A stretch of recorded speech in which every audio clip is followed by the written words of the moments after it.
Bonjour à toutes et à tous. Je suis Zinop et je suis ici pour vous parler de mon JDR Pokevol et vous résumer sa saison 1 que j'ai entamée avec mes joueurs il y a quelques mois. Je fais ça dans le but de vous présenter le JDR, ses joueurs et vous résumer la première partie de cette saison car la seconde partie sera diffusée en direct sur Twitch les mercredis soirs à partir du 12 octobre 2022 et rediffusée sur YouTube. Je précise que la musique jouée en fond est affichée en bas de l'écran avec le nom du diffuseur. De même, les images qui seront utilisées proviennent d'un artiste du nom de David Silahi. Désolé si j'écorche le nom, mais franchement, allez voir ce qu'il fait. Il fait un travail de fou et m'a clairement inspiré le JDR. Le lien du Twitch ainsi que le serveur de JDR, la table des rôlistes, donc serveur Discord dont je suis le gérant, seront mis en description. Je précise aussi que je ne compte pas faire de coupure, donc je risque de bafouiller un petit peu, je l'ai déjà fait, c'est normal. Bref, commençons par la présentation du JDR. Pokevol est un jeu de rôle se déroulant dans l'univers Pokémon. Il se déroule dans la région de Kanto avec 5 joueurs. Ellie, Endymion, Darkou, Jikro et Metu. Le speech est le suivant. Une guerre s'est déclarée à Kanto. D'après ce qu'il se dit, cela serait entre la Team Rocket et les maîtres de ligue et d'arène. Une guerre ayant énormément détruit le continent et ses habitants, qu'ils soient humains comme Pokémon. La grande majorité a été décimée. Peu de Pokémon sont encore en vie et peu d'humains le sont également. Cependant, quelque chose d'étrange a été découvert. Des Pokémon mutants.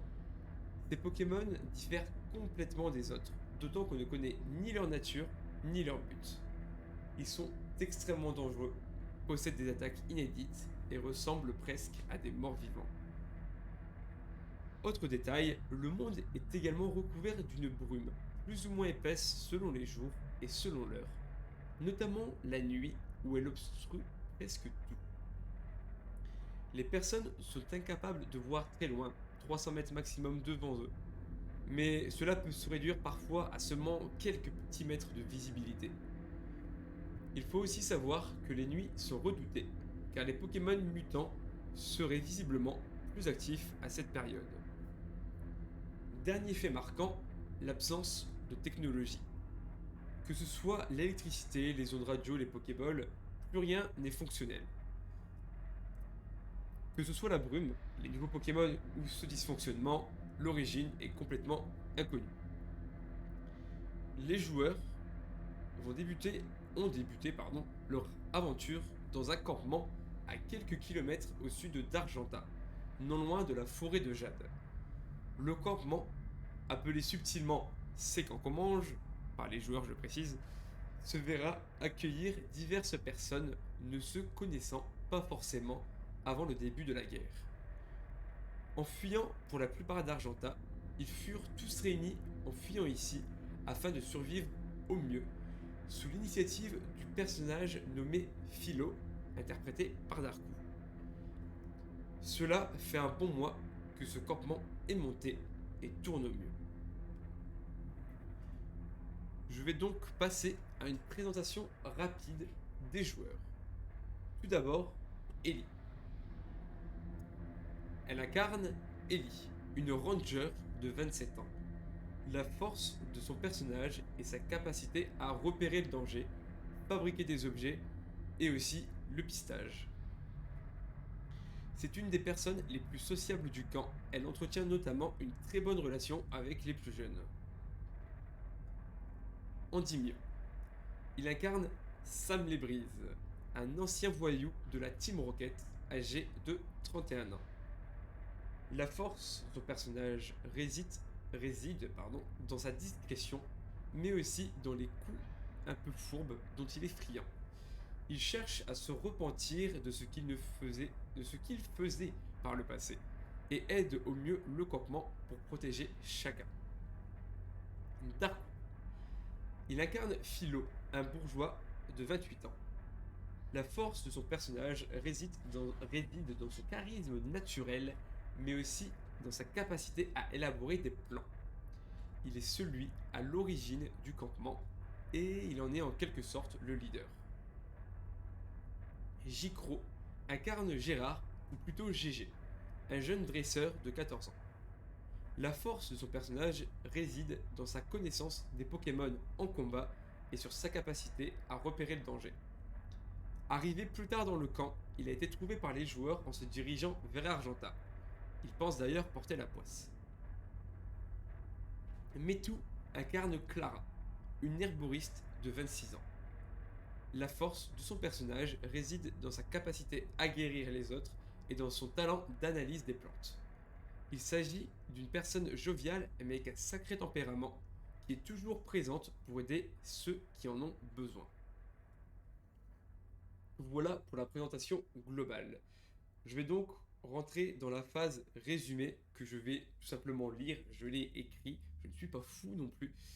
Du coup, c'est parti. L'aventure de nos joueurs débute sur une réunion du camp présidée par Philo, afin de discuter de l'attribution des tâches pour améliorer la vie de chacun, mais aussi la sécurité du camp tout entier. C'est également au cours de cette réunion qu'une idée sera émise. Former un groupe d'expédition basé sur le volontariat afin d'explorer plus loin que les quelques kilomètres effectués habituellement autour du camp pour à la fois trouver plus de vivres ainsi que de possibles survivants. C'est sur un vote à la majorité du camp que la décision sera prise. Philo, Sam, Ellie et Clara seront les 4 qui mèneront cette expédition. Après de multiples discussions avec divers membres du camp, chacun de leur côté, les 4 jeunes gens décidèrent de prendre la route sous un brouillard épais, direction le nord, direction Argenta. Heureusement pour eux, les alentours du camp dans la partie nord semblaient assez calmes.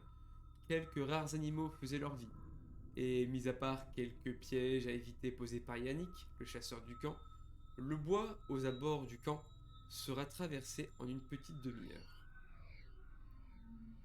C'est à l'orée de la sortie de celle-ci qu'ils découvriront de la terre retournée près d'un arbre avec une Pokéball vide et un fémur de Pokémon dans ce dernier. Ils décideront de ne pas y toucher et de poursuivre leur route. À peine quelques dizaines de minutes plus tard, sur le bord de la route, ils trouveront une tente en piteux état, sûrement montée à la va-vite, avec un peu de bruit en son intérieur. Ellie se décidera à y aller discrètement en première, tandis que les autres la suivirent avec une vingtaine de mètres de décalage. C'est avec surprise qu'un jeune adolescent sera trouvé là, seul, en train de tailler un bâton. Une discussion s'entamera alors et le jeune garçon se présentera comme GG, un dresseur venant de perdre son Goupix. Il se décidera finalement que GG intégrera le groupe avec l'accord de tous. La route pourra donc être reprise, toujours direction Argenta. La route sera longue et le groupe restera aux aguets, même si pas grand danger à l'horizon. Ce n'est qu'à mi-chemin qu'une première découverte se fera. Un véhicule laissé à l'abandon, couvert de traces de flammes.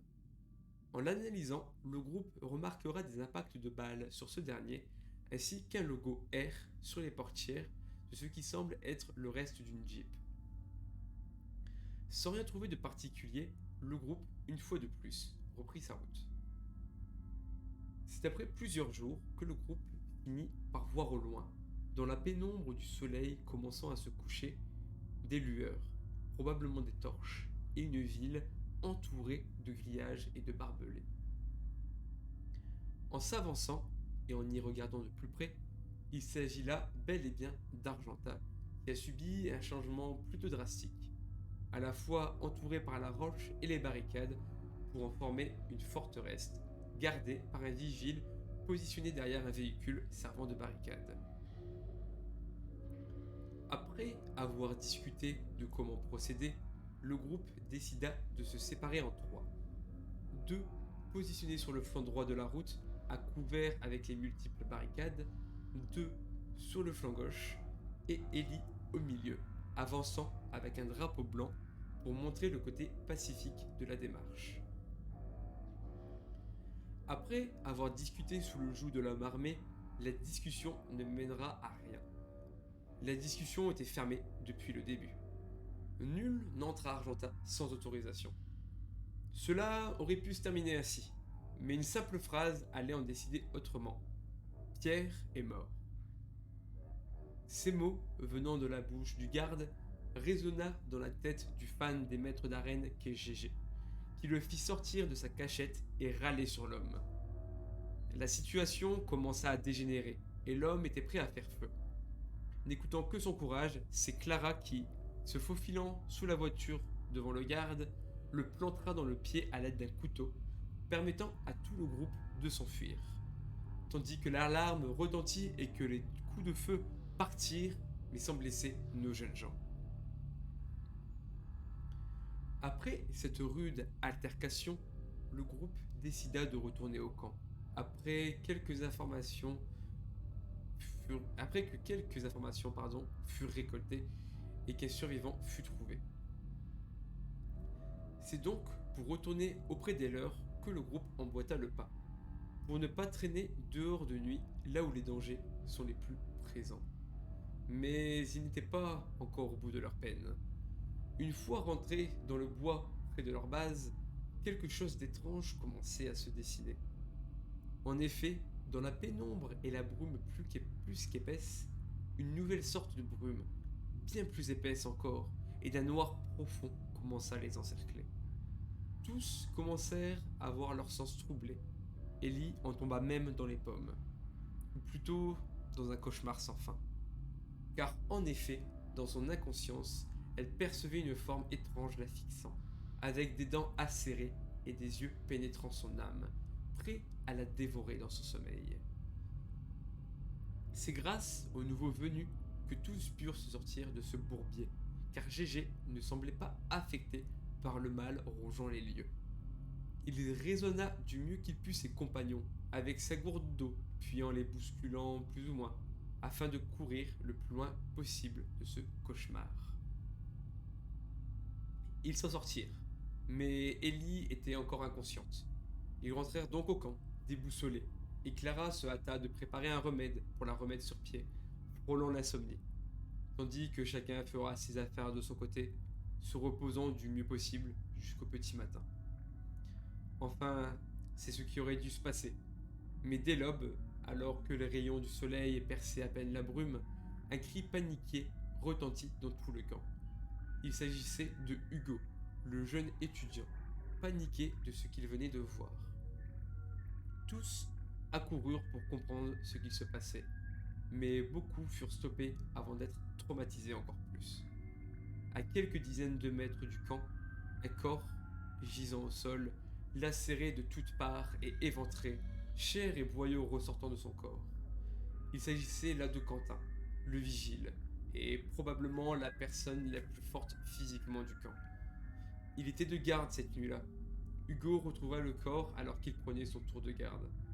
Les villageois furent mis à l'écart. Seuls nos aventuriers et ce qu'on pourrait appeler les conseillers de Philo, à savoir Yannick le chasseur et Romain le montagnard, virent le corps.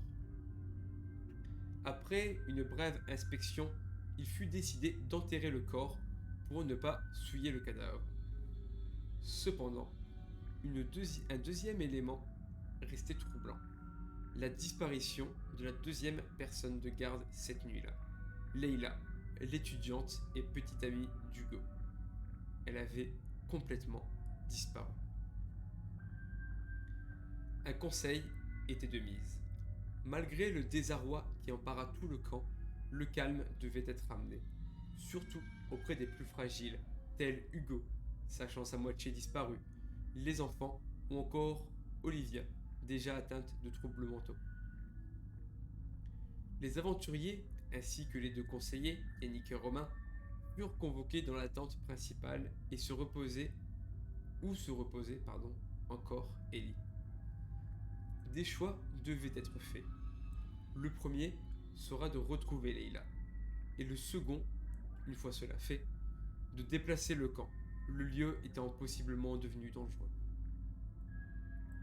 C'est naturellement que notre groupe se questionna sur leur nuit troublée. Le mal qui les avait attaqués s'en serait-il pris à Quentin et Leila? Après quelques examens de la part de Clara, il semblerait que l'attaque, d'après ce qu'elle se souvient du corps de Quentin, aurait pu être orchestrée par possiblement 3 Pokémon: Mimitos, Paras ou Ampiflore. Bien que la trace de l'Ampiflore sera rapidement écartée, car le mode opératoire diffère un petit peu de ce qui est connu. C'est à ce moment-là que Philo décida de la prendre en aparté pour lui parler d'un sujet qu'il se rappela soudainement, datant de plusieurs années.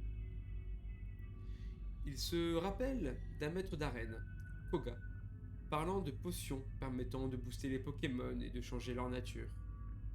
Cette information lui est revenue avec l'expérience vécue, qui ne ressemble ni à un acte humain, ni à une méthode opératoire Pokémon basique.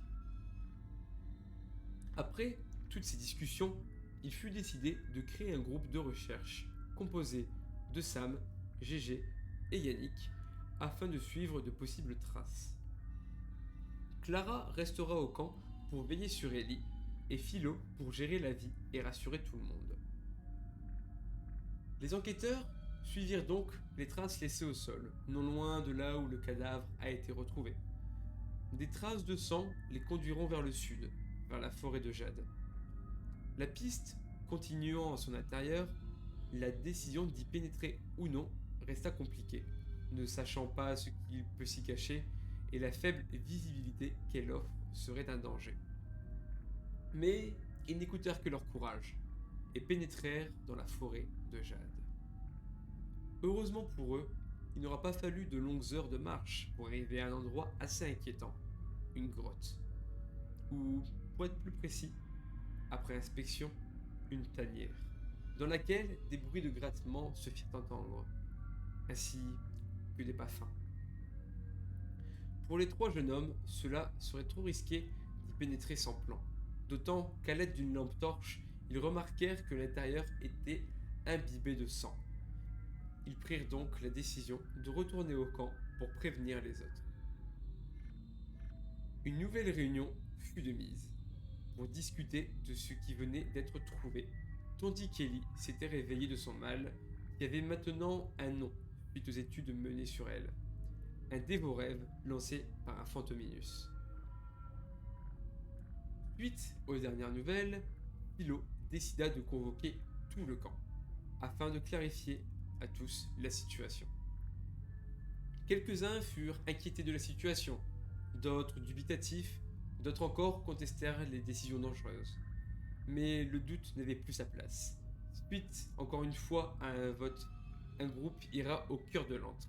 Il s'agirait de Philo, Sam, GG et Yannick, accompagnés de son Caninos.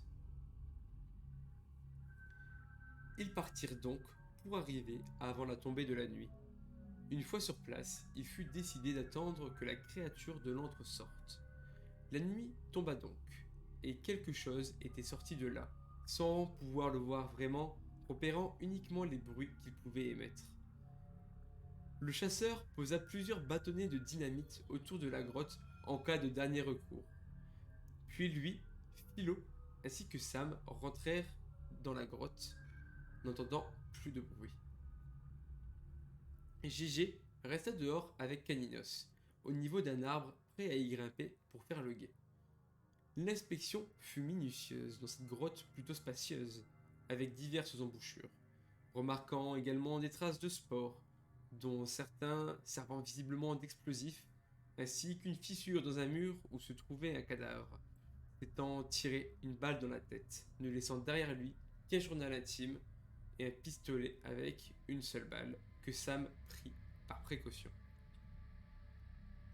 Ils avancèrent encore, trouvant un véritable dépotoir à cadavres, qu'ils ne prirent pas le temps de fouiller vraiment tellement cet endroit les dégoûtait.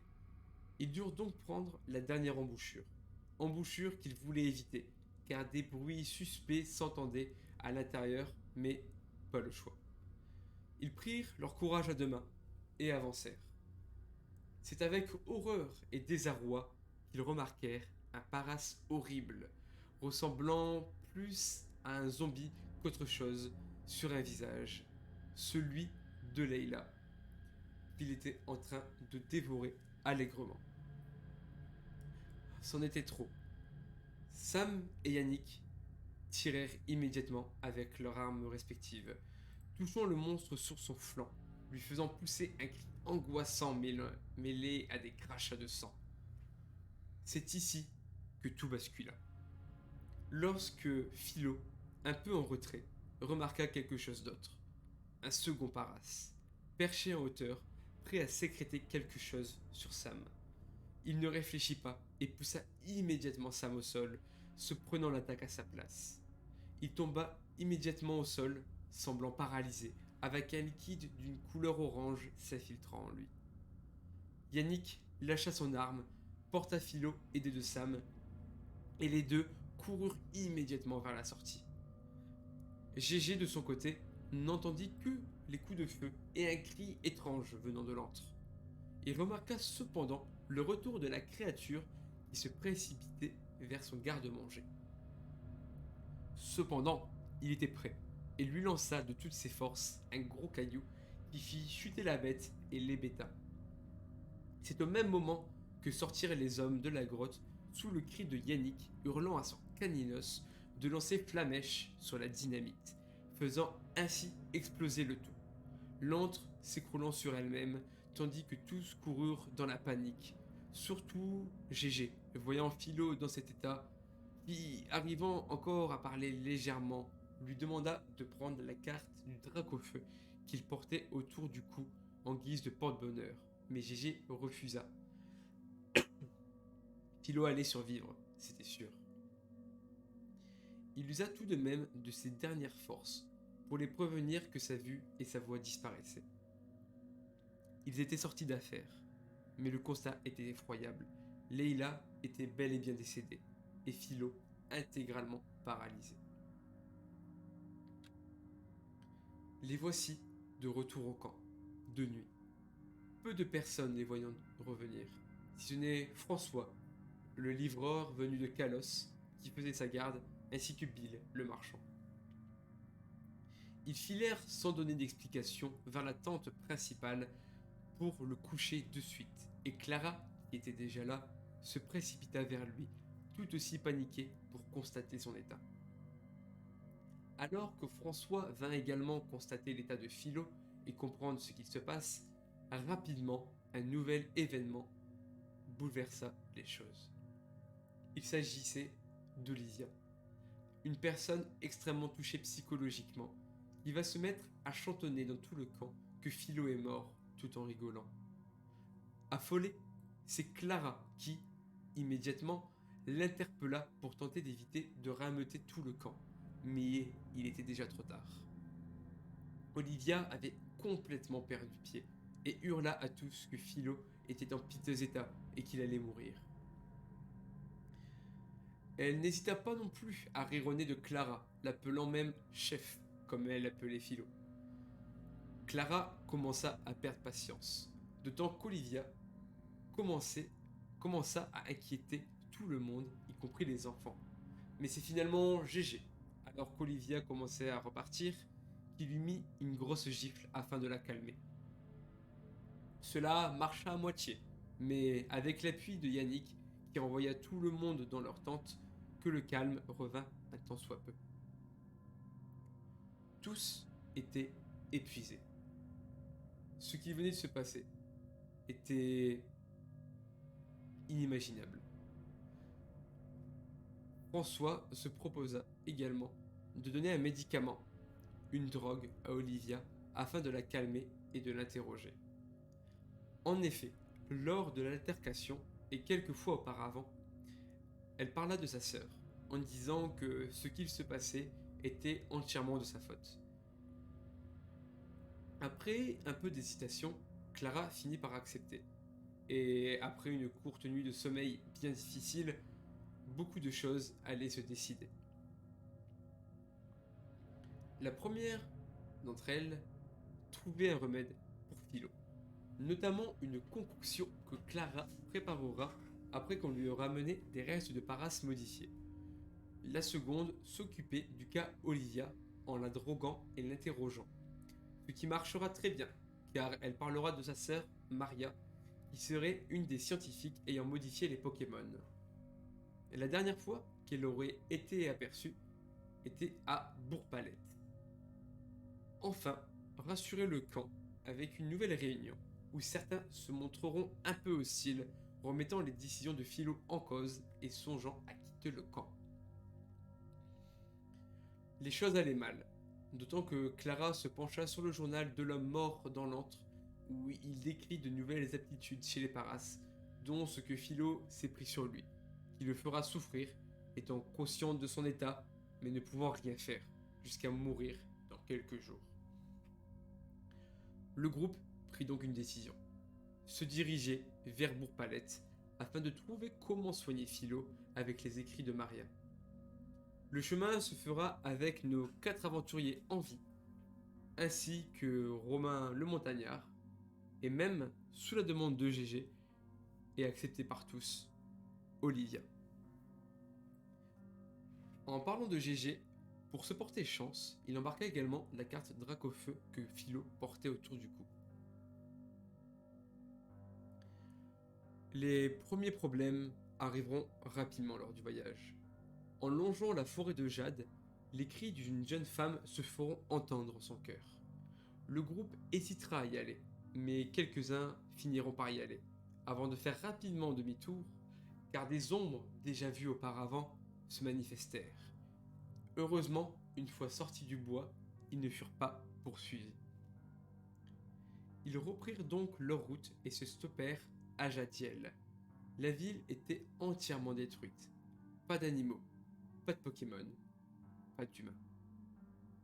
Chacun commença à fouiller les lieux. L'arène en ruine, le centre Pokémon, la boutique, afin de trouver quelques objets utiles. Ils découvrirent même un PC non fonctionnel, mais étrangement encore allumé, alors que l'électricité n'est plus censée fonctionner. Ils ne pourront malheureusement rien en faire, étant une trop grosse machine à transporter, et après avoir campé un peu, reprendront la route vers Bourg-Palette, où ils arriveront à la nuit tombée. À proximité, ils remarqueront quelques faibles lumières et une étrange sensation après avoir passé l'entrée. En continuant leur route, ils remarqueront une ville en plutôt bon état, les bâtiments abîmés, mais rien de plus. Ils finiront tout de même par tomber sur une personne, plutôt froide, mais qui les accueillera tout de même. Il s'agissait de Victor, le dernier habitant de Bourg-Palette en vie. Il leur donnera accès à ce qu'ils souhaitent découvrir, notamment les écrits de Maria Gilelk, mais à une condition. Se débarrasser du Fantominus, qui a par ailleurs marqué Sam, Ellie et Clara lors de leur première rencontre. Avant de leur en dire plus, il souhaita les soumettre à un test, ce que le groupe, un peu méfiant, acceptera. Il les fera rentrer un par un dans le laboratoire Pokémon afin de tester leur sang-froid, leur capacité de réaction et leur humanité. Pour cela, il leur posera diverses questions, comme pourquoi sauver Philo, pourquoi sacrifier sa vie pour autrui, avant de les pousser à bout, sortant une arme à feu, menaçant de tuer tout le groupe, avant de donner lui-même son arme, pour savoir qui aurait le courage de tirer sur lui, si le besoin se faisait. Seuls 2 réussiront le test, Ellie et GG. L'objectif était ici de savoir qui avait un cœur assez pur pour apaiser Fantominus. Ceux n'ayant pas hésité à tirer par exemple se sont fait recaler. Il leur donna donc le moyen de l'apaiser, car en effet, Fantominus n'est pas tuable, il faut apaiser son âme. Pour cela, ils devront le neutraliser à l'aide de lumière, pour l'empêcher de fuir. Puis, lui lancer un objet cher au cœur du Pokémon, entouré d'une rune purifiante pour le neutraliser. Après cela, il ne restera qu'à l'apaiser entièrement, que ce soit par Ellie ou par GG. Après quelques discussions avec Victor, notamment près du cimetière, où il avouera avoir dû enterrer tout le monde, ne restant qu'un emplacement, vide, probablement sa tombe déjà préparée. Il était temps. Le groupe se dirigea donc de nuit dans les bois alentours, n'attendant que l'arrivée du Fantominus. Il ne faudra pas patienter longtemps, car au bout de quelques minutes, il fera son apparition. Ni une ni deux, chacun fera ce qu'il a à faire. Les torches s'allumèrent pour l'empêcher de fuir, et Gégé lui lança parfaitement bien la montre à gousset dessus, le neutralisant. Mais c'est à ce moment que les choses sérieuses commencèrent. Ellie et Gégé s'approchèrent de lui, rentrèrent en contact en le touchant, et entendirent des pleurs d'enfants. Ils tentèrent de le rassurer du mieux qu'ils le peuvent, mais Gégé se fit rapidement éjecter et n'arriva pas à revenir vers eux. Une bulle de ténèbres commença à se former autour d'eux. Dans sa tête, Ellie entendit le Fantominus, ou plutôt la voix d'enfant provenant du Fantominus, appelant ses parents. Ellie ramassa la montre à gousset restée au sol, la rune disparut, et remarqua à l'intérieur de cette dernière une photo de famille, avec un jeune garçon en bas âge, une femme et un homme, Victor. Elle prit la parole afin de dire à l'enfant que son père va bien et qu'il veille sur lui, ainsi que sa mère. Le Fantominus commença à perdre ses crocs, son côté néfaste, mais tout en augmentant l'intensité de la sphère qui commença à repousser les autres et absorber Ellie. Elle savait qu'il ne lui restait que quelques secondes à vivre, une dernière phrase à dire. Elle choisit de lui dire que ses parents l'aimaient. La puissance augmenta, des larmes des yeux du Fantominus coulèrent, puis il disparut intégralement. Il venait d'être libéré. Ils retournèrent donc vers Victor, afin de l'informer. Il fonda en larmes et commença à remercier chaudement le groupe. Comme promis, il leur donna accès aux écrits du docteur Gilelk, Maria Gilelk, et à ce qu'il voulait en général. Clara se mit donc à lire rapidement le livre, découvrant que beaucoup d'expériences ont été faites sur des Pokémon afin de les améliorer grandement. À la fin du bouquin, elle parle directement à ses lecteurs, afin de créer un nouveau Pokédex sur les Pokémon modifiés qu'elle a baptisé Pokévol. De retrouver ses notes, dont le plus gros de son travail est à Safrania. Victor, quant à lui, préparait le remède pour Philo en les attendant, et leur offrit avec la recette de la potion, après avoir séché ses larmes. Après tout cela, le groupe reprit donc la route vers le camp pour soigner Philo. Quelques minutes après leur départ, un coup de feu retentira en provenance du Bourg-Palette. Ils continueront leur route à bord d'un véhicule qu'ils avaient trouvé. Les revoici, non loin du camp, mais quelque chose clochait. Un silence assourdissant, et plus ils s'approchèrent, plus une odeur désagréable leur prenait le nez. En arrivant dans le camp, un carnage, du sang, des cadavres partout. Tout se charniait, une voix essoufflée se fit entendre de derrière la tente principale. Il s'agissait là de Philo, se lamentant d'avoir failli à sa tâche. Tous, évidemment, coururent à l'arrière de cette tente, et Clara tint Philo en joue. Pourtant, il semblait normal, mais ensanglanté. Il leur parla normalement, il semblait être revenu à lui. Clara l'inspecta tout de même, et remarqua, malheureusement dans ses yeux, que ce n'était plus Philo face à elle. Elle n'hésita pas, et lui mit une balle dans le crâne. Le tir toucha, mais ne le tua pas. Il sauta donc sur elle, mais c'est Sam qui finira le travail en lui tirant dessus à son tour, le faisant s'écrouler au sol. Dans un dernier moment de lucidité, Philo regarda le groupe, se vidant lentement de son sang. Il les remercia. Les informa que certains du camp avaient fui vers Argenta et leur demanda de trouver son vieil ami, Erdan, au mont Sélénite. Il s'éteint. Voilà qui clôture le résumé. D'ailleurs, vous aurez remarqué que j'ai oublié de mettre quelque chose. Il y a l'image du Paras que j'ai mis, mais j'avais oublié celle du Fontominus. Donc je laisse à l'écran le temps de vous parler de comment va se dérouler le début de la partie 2 de cette saison 1. Les joueurs vont donc reprendre le scénario là où ils l'ont quitté, tout simplement, dans un campement dévasté, Philo mort à leurs pieds.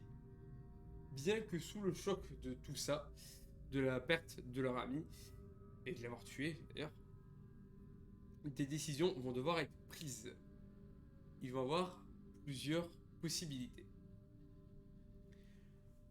Soit retrouver les survivants partis vers Argenta, soit trouver Erdan, l'ami de Philo, au mont Sélénite, soit partir pour Safrania afin de découvrir les secrets de Maria Gilelk, ou encore partir vers Azuria, le lieu de naissance d'Olivia et de sa sœur Maria, qui était une de leurs idées à un certain moment dans l'aventure. Maintenant, reste à savoir quelles difficultés et horreurs les attendent.